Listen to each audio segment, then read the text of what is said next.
আমরা গর্বের সাথে পরিচয় দিই, আমরা কি সালাফি। আলহামদুলিল্লাহ, আমরা রাসূল সাল্লাল্লাহু আলাইহি সাল্লাম এবং সাহাবা কেরামের রীতি নীতির বাহিরে চলতে পারি না। এই জন্য আমরা সূরা ফাতিহা যখন পড়ি তখন একটা আবেদন করি আল্লাহর কাছে, ইহদিনাস সিরাতাল মুস্তাকিম। আল্লাহ আমাদেরকে সোজা সরল পথ দেখান, এই সরল পথে পরিচালিত করুন। কাদের পথ? সিরাতাল্লাযীনা আনআমতা আলাইহিম, তাদের পথ যাদের উপরে আপনি ইনআম করেছেন, রহমত করেছেন, দয়া করেছেন, তাদের পথে পরিচালিত করুন। কাদের উপরে আল্লাহ দয়া করেছেন? সূরা নিসা খুলুন, 69 এবং 70 নম্বর আয়াতে আল্লাহ বলছেন, ওয়ামান ইউতিল্লাহ ওয়ার রাসূল ফাউলাইকা মাআল্লাযীনা আনআমাল্লাহু আলাইহিম মিনান নাবিয়্যিন ওয়াস সিদ্দিকিন ওয়াশ শুহাদা ওয়াস সালিহিন হাসুনা উলাইকা রাফিকা। আল্লাহ বলছেন সিরাতে মুস্তাকিম কাদের উপরে আল্লাহ ইনআম করেছেন, আল্লাহ উত্তর নিজেই বলে দিচ্ছেন। যে ব্যক্তি আল্লাহ এবং আল্লাহ রাসূলের আনুগত্য করবে, ইতাআত করবে, ফাউলাইকা মাআল্লাযীনা আনআমাল্লাহু আলাইহিম, আল্লাহ যাদের উপরে ইনআম করেছেন, আল্লাহর এবং আল্লাহ রাসূলের আনুগত্যকারীরা তাদের সাথে থাকবেন। বলুন আলহামদুলিল্লাহ। তারা কারা? আনআমাল্লাহু আলাইহিম, আল্লাহ কাদের উপরে ইনআম করেছেন, রহমত করেছেন, দয়া করেছেন, রহমত বর্ষণ করেছেন, তারা কারা? মিনান নাবিয়্যিন ওয়াস সিদ্দিকিন ওয়াশ শুহাদা ওয়াস সালিহিন, তারা হলেন নবীগণ, তারা হলেন সিদ্দিকগণ, তারা শহীদগণ, তারা হলেন সালেহ বান্দা যারা, তারা। তাহলে আমরা সালাতে তাদের পথ চাই, ইহদিনাস সিরাতাল মুস্তাকিম সিরাতাল্লাযীনা আনআমতা আলাইহিম। আহা, বাংলাদেশের মানুষ, উপমহাদেশের মানুষ সালাতে সূরা ফাতিহা পড়া বাদ দিয়েছে, আল্লাহর কাছে চাওয়াও বাদ দিয়েছে। ওরা হেদায়েত পাবে কি করে?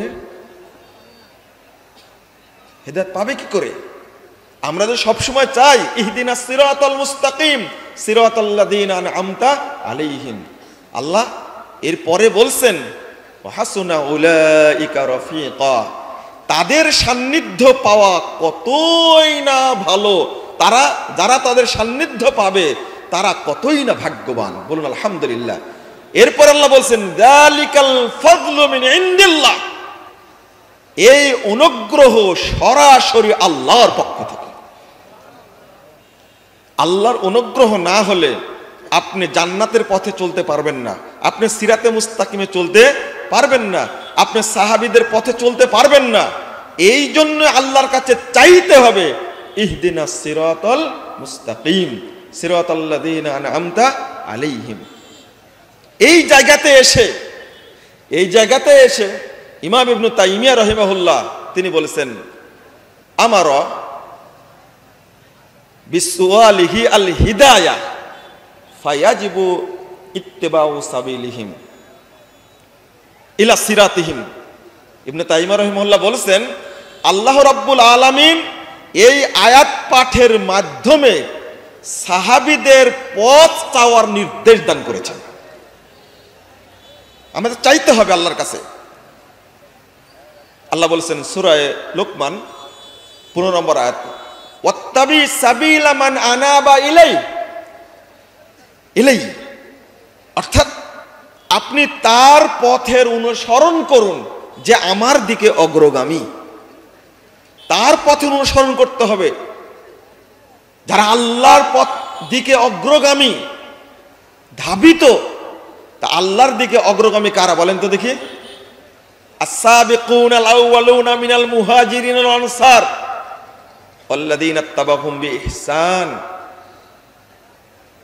সূরা তাওবা 100 নম্বর আয়াতে আল্লাহ বলছেন, যারা সাবেক হয়ে গেছেন সাহাবীদের মধ্যে আনসার এবং মুহাজির, এবং তাদেরকে যারা অনুকরণ করেছে, তারা হলেন শ্রেষ্ঠ মানুষ, আর তাদের পথ আমাদেরকে অনুসরণ করতে হবে। আল্লাহ রাব্বুল আলামিন বলে দিচ্ছেন। এই জায়গাতে ইমাম ইবনে তাইমিয়া রাহিমাহুল্লাহ বলছেন, as-সালাফ আল-মুমিনুন মুনিবুন, সালাফ ওই সমস্ত মুমিন যারা আল্লাহর দিকে ধাবিত, ফায়াজিবু ইত্তিবাউ সাবিলিহিম, অর্থাৎ তাদের রাস্তার অনুসরণ করা আমাদের উপরে ওয়াজিব, আমাদের উপরে ফরজ।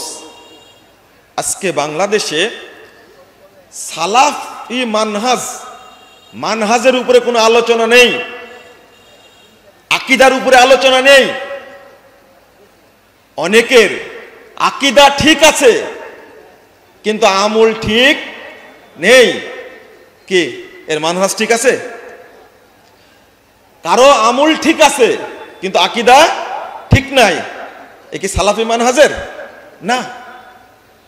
এখানে একটা জিনিস খেয়াল রাখুন, সালাফদের মানহাজ গ্রহণ করতে হলে আকীদার ক্ষেত্রে গ্রহণ করতে হবে, আমলের ক্ষেত্রে গ্রহণ করতে হবে, ইবাদতের ক্ষেত্রে গ্রহণ করতে হবে, তাওহীদের ক্ষেত্রে গ্রহণ করতে হবে, পারিবারিক জীবনের ক্ষেত্রেও, ব্যক্তি জীবনের ক্ষেত্রেও, সামাজিক জীবনের ক্ষেত্রে, অর্থনৈতিক জীবনের ক্ষেত্রে এবং রাষ্ট্রীয় জীবনের ক্ষেত্রে, রাজনৈতিক ক্ষেত্রেও, সর্বক্ষেত্রে সালাফদের মানহাজ যে অনুসরণ করে তিনি হলেন সালাফি।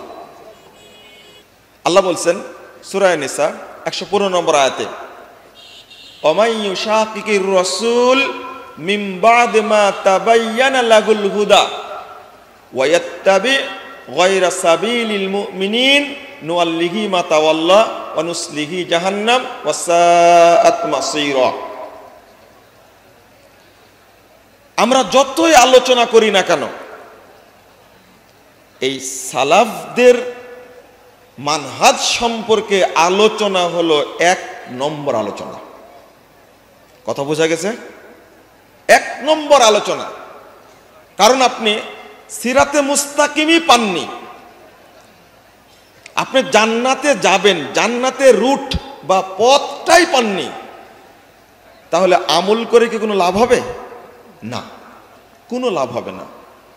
আল্লাহ বলছেন, যে ব্যক্তির কাছে হেদায়েত প্রকাশিত হওয়ার পরেও রাসূল সাল্লাল্লাহু আলাইহি ওয়াসাল্লামের বিরোধিতা করবে, ওয়ায়াত্তাবি গায়রা সাবিলিল মুমিনিন, এবং সাহাবা কেরামের রাস্তা ছাড়া অন্য রাস্তায় চলবে। দেখেন, সাবিলিল মুমিন মানে সাহাবীদের পথ, সাহাবীদের নীতি, সাহাবীদের আদর্শ, সালাফদের আদর্শকে যে প্রত্যাখ্যান করবে, তার পথে চলবে না, নুওয়াল্লিহি মা তাওয়াল্লা, ও যেদিকে চলতে চায় আমি তাকে সেই দিকে ফিরিয়ে দিব। তারপরে আল্লাহ কি করবেন? আল্লাহ বলছেন, ওয়া নুসলিহি জাহান্নাম, আমি তাকে জাহান্নামে আছাড় দিব, জাহান্নামে নিক্ষেপ করব। নাউযুবিল্লাহ। কথা কি পরিষ্কার হয়েছে? স্পষ্ট। যদি আমরা সাহাবা কেরামের সালাফদের মানহাজ মেনে না নেই, তাহলে আমাদের আল্লাহ রাব্বুল আলামিন তিনি নিজে জাহান্নামে নিক্ষেপ করবেন। নাউযুবিল্লাহ বলেন। জাহান্নামে কে কে যেতে চান? হাত তুলেন। জাহান্নামে কে কে যেতে চান? কেউ যাবে না, তাই না? আমরা জান্নাতে যেতে চাই তো? আলহামদুলিল্লাহ, আল্লাহ তুমি আমাদের হাতগুলো কবুল করে নাও, আমিন ইয়া রাব্বাল আলামিন। তাহলে আমরা আলহামদুলিল্লাহ সবাই জান্নাতে যেতে চাই। আল্লাহ তুমি আমাদেরকে সালাফদের পথে পরিচালিত করুন, আমিন। আল্লাহ আমাদেরকে সিরাতে মুস্তাকিমের পথে পরিচালিত করুন। আল্লাহ আপনি আমাদেরকে জান্নাতের পথে পরিচালিত করুন এবং একই সঙ্গে জান্নাতুল ফেরদাউসে থাকার আপনি তৌফিক দান করুন। আল্লাহ তুমি কবুল করো। বন্ধুরা আমার, তো যদি সালাফদের আদর্শ মেনে না নেই, তাহলে আল্লাহ নিজেই জাহান্নামে নিক্ষেপ করবেন। এর চেয়ে বড় দুঃখজনক বিষয় আর কি হতে পারে? তাহলে আমরা 2টা শব্দ শিখলাম, একটা মানহাজ, তাই না, আর একটা কি? সালাফ। তাহলে মানহাজুস সালাফ। আমরা কি সালাফ? আমরা কি সালাফ? বলেন, উত্তর দেন। না, কারণ সালাফ কারা? রাসূল সাল্লাল্লাহু আলাইহি ওয়াসাল্লামের যুগের মানুষ, সাহাবীদের যুগের এবং তাবিঈ যুগের, এই তিন যুগের সৎ বান্দারা হলেন কি? সালাফ। আমরা কি তাহলে? আমরা কি সালাফি? মনে থাকবে কি? সালাফি। আমরা কি সালাফি? বলেন আলহামদুলিল্লাহ। সালাফি কেন? আমরা তাদের মানহাজের অনুসরণ করি, তাই আমরা কি সালাফি। তাহলে সালাফ আর সালাফি এক জিনিস না।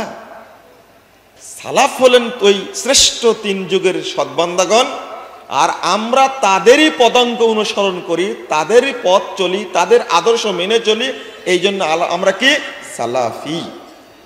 যে ব্যক্তি নিজেকে সালাফি বা আহলে হাদিস পরিচয় দেয়, তার চেয়ে ধন্য, তার চেয়ে ভাগ্যবান ব্যক্তি পৃথিবীতে আর কেউ নেই। বলেন আলহামদুলিল্লাহ।